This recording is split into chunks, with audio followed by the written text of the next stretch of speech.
Coming up next on The Voice of Alabama Politics, nobody's talking about that. Also, the V-Team takes a look at replacing Justice Parker.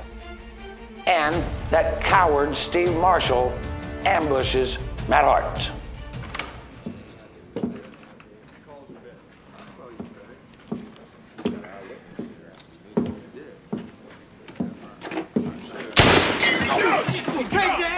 Yeah, I know, it's not funny. Hart probably didn't think it was very funny either. It's not funny to ambush a guy, but that's what cowards do. All this and much, much more coming up next on The V.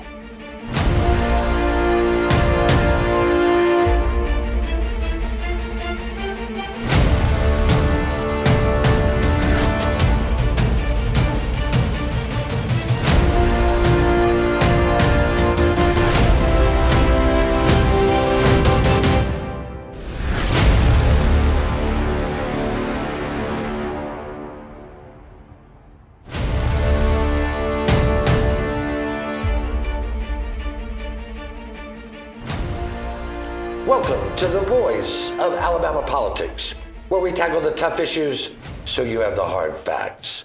I'm your host, Bill Britt, and as always, I'm joined by the V-Team. Welcome all. How's it going? Hello. In a time when we should have been being thankful, and I think most of us were, it didn't take Steve Marshall, the Attorney General of Alabama, Steve Marshall, long to be able to say to his largest campaign donors, promises made, promises kept. This past Monday, Josh, Matt Hart was fired from the Special Prosecution Unit, and it was a dark day for Alabama, and I don't know that people know how dark it really is going forward. Yeah, I think that's true. I think that a lot of people see the headlines and they don't really understand exactly how the sausage gets made in a lot of these public corruption cases. And really at this point in time in this state, Matt Hart and that public corruptions unit there at the AG's office was the one guy kind of pushing a lot of things there. You know, I think John Merrill has done some work in his office, but when it comes to real public corruption and holding public officials accountable, it was Matt Hart kind of leading that charge there, and he was a guy, no matter whether you were a Republican or a Democrat, you kind of feared crossing that line or even towing up to that line because he was going to hold you accountable. And without him, I don't know where that leaves us. Susan, just 2 months ago, Marshall made public statements, Steve Marshall made public statements that Matt Hart's job was secure. We understand he made private statements to that fact. But Matt Hart shows up to work on Monday, and they basically treat him like a criminal. They did. Our understanding, and of course this is based on apparently eyewitness testimony, that he showed up to work. There were state troopers there that would not allow him into the building, demanded all of his laptop, his iPad, his phone, all of those things, and told him that he was no longer had access to the building at all, and basically to go back to Birmingham. There were state troopers? Well, that's what we hear. Some kind of, they held him. Jack, you and I have worked with Matt Hart over the years on several different, reporting things that he's done, and we've seen his work. It's just a travesty. Well, everybody wants their own people when they take office, and I think Matt was blindsided by the fact that it happened the way it did, but I don't think Matt was blindsided that it was going to happen, because it was the worst kept secret in the world that Steve Marshall had promised some of his big donors, who were Bob Riley's people and Mike Hubbard's people, that, hey, your donation will be safe, because I'm going to make sure that Matt's gone, but I can't do it during the election. Yeah, and people think that is a conspiracy, but I mean, it's not a lot of leaps between the donors and these people that we're talking about. A couple of them were Hubbard's attorneys. Yeah, I mean, Hubbard's attorneys, unindicted co-conspirators. Right. There's not 6 degrees of separation. I mean, they were pretty blatant about it. Yeah. I mean, it was the worst kept secret in Montgomery. Yeah, I mean, why fire Matt? Because the donors wanted him gone. Yeah, and it was pretty, honestly, it helps a certain class of people here, Yeah. the same class of people who have for years kind of preyed upon government in Alabama for their own personal financial interests, those people are better off today because Matt Hart's not there. Well, you know, one of the things that we were talking about, and Marshall brought this up to people in his office. He said, well, I'll take some heat, especially from APR and the V and some of the media, and then people forget about it. I mean, we've been telling them for a year that this is exactly what he was going to do, even though Matt Hart is among the working people of Alabama, is a very popular figure. People put public corruption as their top 3 or 4 things that they're concerned about in our state. We have a problem here, and one of the biggest problems is the straight ticket voting that we've had, and where people kind of align with a team more so than with an issue. Right. And you're right. If you polled people right today, public corruption in this state would poll at the very top of the list of what people supposedly care about. Yet, when they go to the poll, what they care about is whether there is an R or a D by that person's name. And if that's the way you're going to continue to vote, you're going to continue to allow people like Steve Marshall to run places. Well, I mean, and Jack, Steve Marshall, another thing we pointed out, he was an Obama professed, I don't want to say this too much to Josh, because he might like it. Well, if he was an Obama Democrat, he'd be a lot more honest. He's a professed Obama Democrat in 2012, then rolled around to 2016, he was all MAGA, Donald Trump, and he's hired a lady to take Matt Hart's place, and while she has a very good career, she's never prosecuted any public corruption cases. Her father was the head of the Trial Lawyers Association back when they were the big leading Democrat group. Wolves. Yeah, well, and you know, her first job was with Doug Jones Doug Jones was the U.S. attorney. So Marshall hired basically a Democrat to take Matt Hart, a Republican's place. Well, we all know why Steve Marshall is where he is. Bentley was pissed that he was being investigated, and he knew Matt Hart was head of that team. He wanted Hart gone, and he got Marshall to agree to get rid of him. Yeah. Because and he appointed Luther so that would open that avenue up for him. And the only thing that saved him out of that was the political landscape shifted so fast that he didn't have the opportunity to start that investigation. Right. Marshall couldn't investigate because Bentley was out the door. Right, It exactly. just went too But fast. the thing is, and this is Susan, this is the thing that people need to understand. This man was fired from his job right before Thanksgiving. Will lose his insurance, all the stuff that he has in just a few short weeks, as long as they leave it out there. All because he dared take down a powerful Republican. This is revenge. I'm telling you, he could have been transferred somewhere else, kept his retirement, just moved in the system somewhere else. But no, they blindsided, fired him. Josh, the Republicans loved Matt Hart when he was going after Larry Langford and the 2-year college system. Yeah. Put 37 people in prison in Jefferson County. They thought he was all that and a bag of chips. Once he went after their guy on their team, they hated him. Well, it's the whole thing is bad. I mean, for a guy that kind of demanded sympathy when his wife killed herself, and everybody, had compassion for him, he sure didn't show the same compassion. Oh, no. Yeah. Matt's got 2 kids in college and a special needs child at home, and, I'm sure he'll land on his feet, but it's kind of crappy the way it happened. Steve Marshall is nothing but a sniveling little coward. We're going to leave it right there. We'll be right back. We'll talk more about cowards after the break.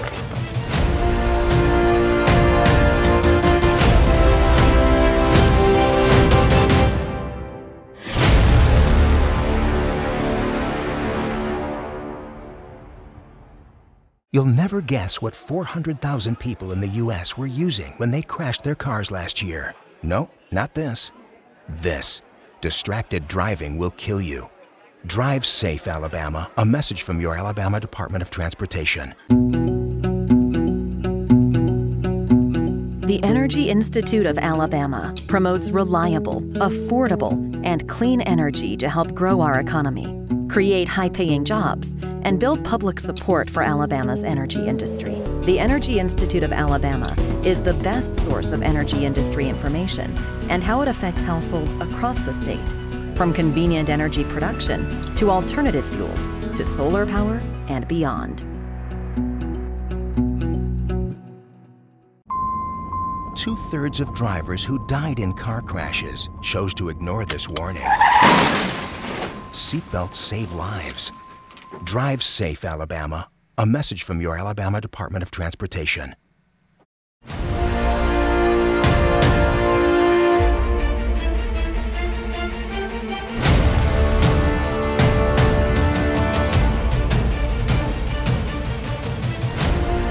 Welcome back to the V, the voice of Alabama politics. Did I mention that Steve Marshall is a sniveling little coward? Yeah, I think so. Yeah, I think In case anyone failed to believe me on that. And he's if a he thinks sniveling we're going to little forget this, he's wrong. Not so. Not so. You know, Susan, this is one of the things that we cannot emphasize enough, is that removing Hart means that several grand juries, nearly 24 investigations may very well just disappear. Because he had a special grand jury impaneled, at least 2 that we know of. The one in Birmingham was really making some strides toward indicting some lawmakers we hear, and some big-time business elites. And now I think that Marshall just makes that go away. He does, and I think that was the point of firing Hart to begin with. He's probably getting a little too close on some of these people, and they were beginning to get nervous, like Robert Bentley did during the Hubbard trial.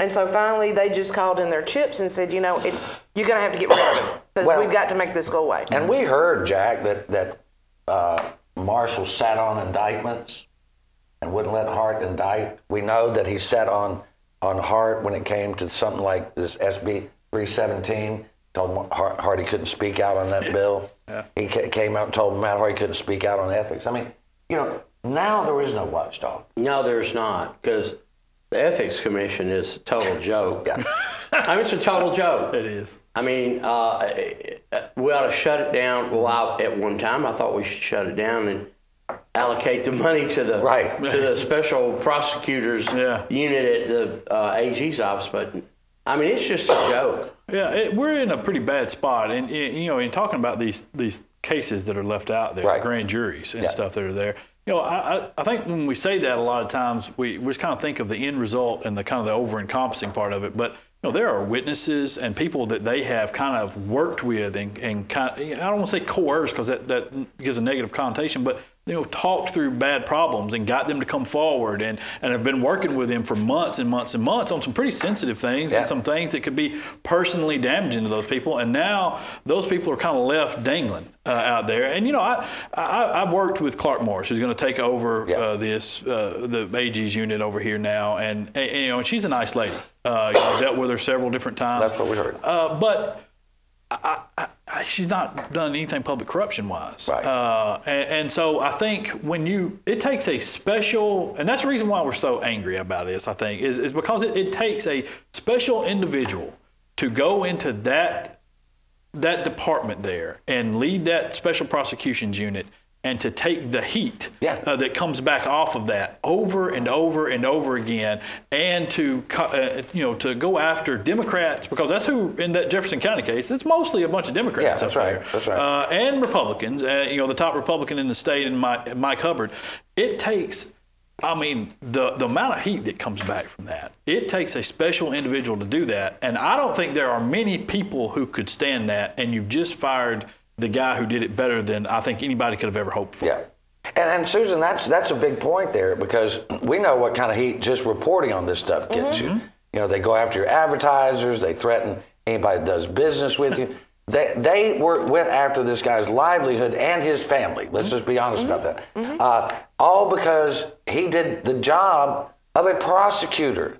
These people are not above the law. They think they are, but they Bill. do think they are. Yeah. They think they are. They've always wanted Matt Hart to go away because it stops their little bandwagon of making money off the state illegally. Well, and there's, you know, there's some big issues besides just the grand jury up there. Right now, you know, you reported on this, the Ethics Commission took unto themselves a power that they did not have. They said that they could take FCPA filings, campaign finance filings, and violations and clap some down into one or and avoid trying anybody for felonies. Steve Marshall wouldn't let Matt Hart even talk about that. Yeah. Put a muzzle on him, wouldn't let him talk about it. Yeah. Then the Secretary of State's office had to go over there and work it on their own, and they lost. Well, that's because the Ethics Commission had Steve Marshall over a barrel with the $735,000 from RAGA that they still haven't ruled on. Notice that. Well, why would they? I mean, but I think this That's thing. my point. So now we have to ask ourselves, Josh, will Steve Marshall's office now go over and do something about this overreach by ethics? Because the only reason they were going to do it is because Matt Hart was there. Maybe, but it'll be for show. You know, and really that's where we're left here now. You know, and that's kind of the same way with the Ethics Commission and some of the power grabs that they've had of late. There, you know, it's kind of a show there to show that they have some authority, and it's the Jefferson County deal all over again with Trey Glenn and the director of the Southeastern EPA. You know, that the Ethics Commission started that, and nobody knows why. And they've screwed it up to the point where we don't even have the indictments. We can't get the indictments. And they were arrested last week. Who can't get indictments? I mean, it just doesn't. You get a free indictment when you get arrested. Usually, you know. I mean, it kind of comes with it. Well, but they first put it out in the media, Jack, that they were indicted. Then they asked for the indictments. And they said, well, we can't give them to you. They said, well, when can we turn our guys in? They said, well, on Friday, you know, a week later, basically. Keystone Cops. It absolutely is. I mean, it's the Keystone Cops over there. You got to wonder. Just don't understand what's going on. And I think, Susan, you hit the nail on the head when you said that the Ethics Commission has Tom Albritton has Steve Marshall over a barrel. Yeah, listen, and they're going to continue to do that. There is no doubt that he is compromised by that at this point right now. He is under an investigation for taking illegal campaign contributions. And there is no doubt that those are illegal campaign contributions. Now, what they're going to do, I don't know. And they'll come up with some reason that they may not be, or they'll give him an out in some way, possibly. But know this. They're illegal, and he should go to jail for those.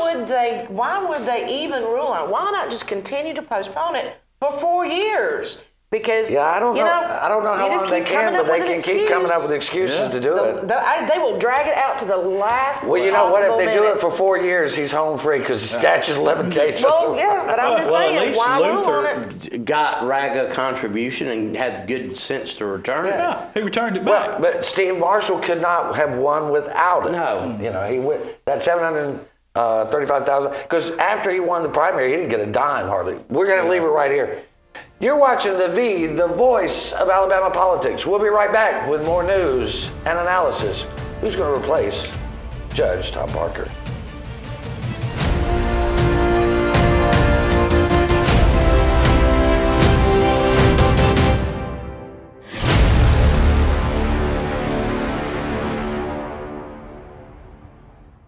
You'll never guess what 400,000 people in the U.S. were using when they crashed their cars last year. No, not this. This. Distracted driving will kill you. Drive safe, Alabama. A message from your Alabama Department of Transportation.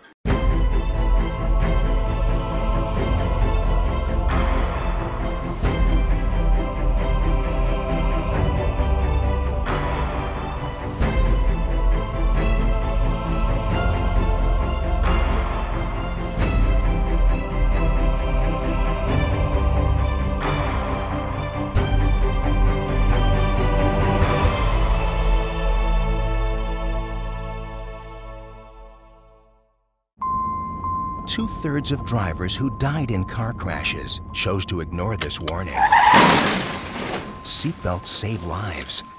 Drive safe, Alabama. A message from your Alabama Department of Transportation.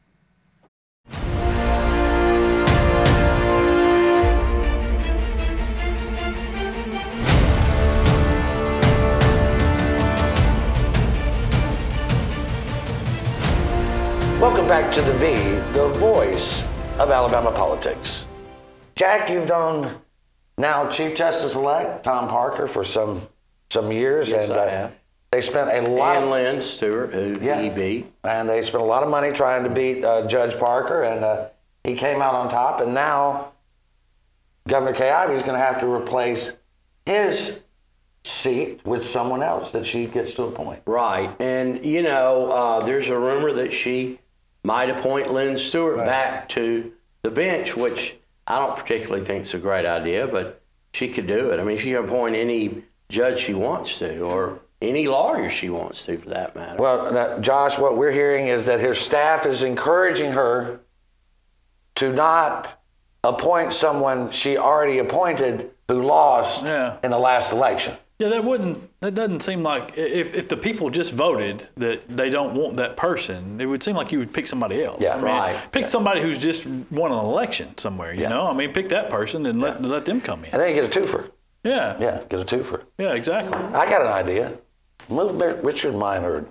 Chris, what I was was thinking. that what you were thinking? I was absolutely thinking that. Yeah, you could Richard Minor or Chris McCool. Those guys would be great. We'll move them from one of the civil and criminal over to the Supreme. Yeah. Well, that would be a George Wallace trick, because then you get an appointment. There you go, baby. You can just keep keep going making down the line. You fill them with whoever you want. Yeah. Government by fiat. Yeah. But you know they wouldn't come in with any kind of deal like Steve Marshall did. They'd come in honest. Yeah, I would like to have McCool on the Supreme Court. That would be a good voice of reason there, I think. Well, he and Richard Minor are two of my favorites. These guys are stellar DAs. Did a great job.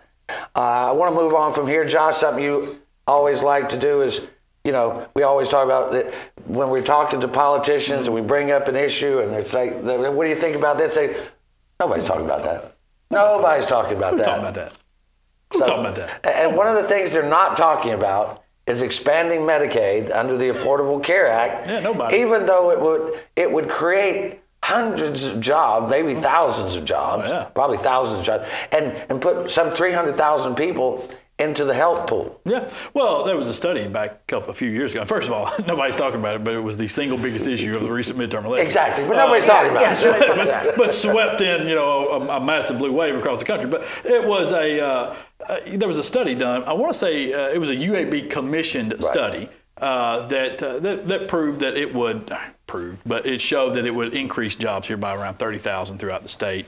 And I think Walt Maddox leaned on that study and some subsequent studies after that to show those numbers and bring in millions and millions of dollars to the state as well. But what it mainly does here is it provides a level of funding to hospitals that they are currently losing out on. And that's the reason why we're losing so many rural hospitals, and so many rural hospitals are now teetering on the edge of financial collapse in this state, is because they're missing. There's a gap between the people who are on Medicaid, because the threshold is so low in this state to qualify, and we've just heard it again through this ridiculous work requirement, and the people who don't have insurance. There's a big wide gap in there, and those people aren't always paying their bill. They're showing up sick because, you know, even without insurance, people still get sick, surprise, and they go to the hospital when it gets to be too bad, and those bills aren't being paid, and the hospitals aren't being able to recoup any money out of that, and so that's the reason why they're faltering. And Susan, even in a red state like Alabama, overwhelmingly people are concerned about health care, and they are in favor of this pre-existing condition clause that allows you to, insurers not to deny you insurance if you have a pre-existing condition. That's something that the voters are pretty, you know, and even across the country, made their voice very, very clear that pre-existing condition is something that concerns. And you could see it with the politicians. The closer we got, a lot of the Republicans that had demanded to get rid of Obamacare, the closer we got to the election, the more they backed away. Oh, no, we didn't say anything about pre-existing conditions. Well, and I think... No, that was not the subject. And I think what I really do, and we don't do national politics as much, but this one really affects us here because we have so many poor people. We have so many poor people. If President Trump would get in there and work with the Democratic Congress to fix what's wrong with Obamacare, he could slap Trump care on it, and it'd sail right through, Jack. You think so, Bill? Pretty sure. Well, I'm still waiting on that better, more affordable plan that he promised everybody. Well, we might get there. You never know. I do want to move on to the next subject that nobody's talking about. Because Absolutely nobody's nobody. talking about. From the people in the grocery stores to the people at the I gas cannot stations go and- to a convenience store or gas station between here and Attala, and people go, when are we going to get a lottery? When we How come the Porch Creek got all the money? How come they got all the gambling money? We don't get it. But nobody's talking about that. Nobody's talking about that. Jack, you talking about I ran into Will Barfoot, who is a newly elected right. senator from Montgomery, and he said, "What would you do?" I thought, "Oh hell, we're in trouble." If the elected guys asking me what I would put a cigarette tax on it. I would pass a lottery, and that would. And and he was talking about raising the gas tax. He said, "Well, we're talking about maybe 6 cents, and then going up to 8 cents." I said, "Just go to a dime now, and be done with it instead of all this business of 2 cents every 2 years. That's crazy. I mean, go to www, ask what would Jack do? I like it. But, and Susan, we do hear it all the time. And Dale Marsh had a plan back in 2015, showed that they bring in almost $400 million right off the bat through gambling, a combination of gaming and lottery, and would employ 11,000 up to at least 11,000 people. And guess what? The state wouldn't have to incentivize them to the tune of $100 million to get 11,000 jobs. And it was a sensible plan. I believe at one point it split the proceeds between education and the general fund, which we're already ignoring the fact that we have a $300 million deficit going into 2019. Oh, we're doing so well with those internet Yeah, sales. right. Those jobs. Yeah. But anyway, I think it would have been smart. Maybe they'll address it again. That one got killed primarily because Mike Hubbard, that crook, was still the Speaker of the House, and he was in bed with the Porch Creek Indians, and they killed that. They were going to fund his defense at that point. But it was if you look back at it, just the raw numbers of that. Look at Victoryland in Macon County and what it was. It was 3,500 employees back when it was rolling along, and in the mid 2000s, and nobody incentivized them a bit. We make all these praises about Mazda Toyota plant. They're hoping to bring in 3,500 to 4,000 employees. Yeah, exactly. And so I mean, just and we're incentivizing for hundreds of millions of dollars. Yeah, and you're talking about in one of the poorest counties in the country, not just in the state, in the country. Yeah, that's right. But nobody's talking about health care, and nobody's talking about a lottery. Why would they? Why would they? We're gonna have to leave it right there. You've been watching The V, the voice of Alabama politics. You watch us because we watch them.